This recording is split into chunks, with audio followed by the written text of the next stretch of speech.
Maak jy nog koffie in 'n ou ketel? Wat ek vir jou kan voorstel is om as jy so 'n masjien koop om altyd die groter uit 'n watertank om altyd die groter watertank te gebruik tensy jy nou een persoon is. So laat ek gou kom wys het die water in die agterkant, so letterlik jy kan hom net lekker opvul. Hy kan hierdie een kan tot en met 2.5 liter vat en as jy hom tot heel bo tot by 2.7 liter. En hierdie ouetjie het ons gekoop op Takealot. Ek het die kragsituasie gekyk. Hy is, ek wil amper sê helfte, want die element bly nie heeltyd aan nie. So die element gaan eers aan sodra ons hierdie ding tap. Okay. So wat lekker is van hierdie masjien is, jy kan sy grade soos sy temperatuur stel.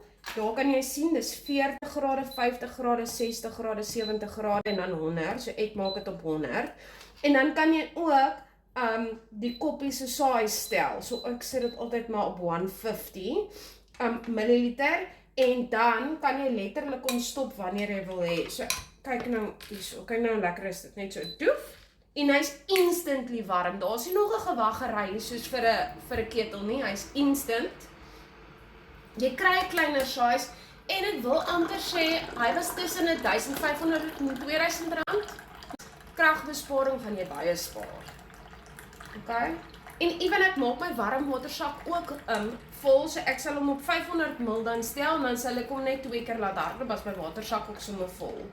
So kyk nou net hoe lekker, né? En daar's hy klaar. So dis nie 'n gewaggery nie. Soos ek sê, die water, die element begin eers werk sodra die water daar is. Laat weet my van wat julle dink. Alright.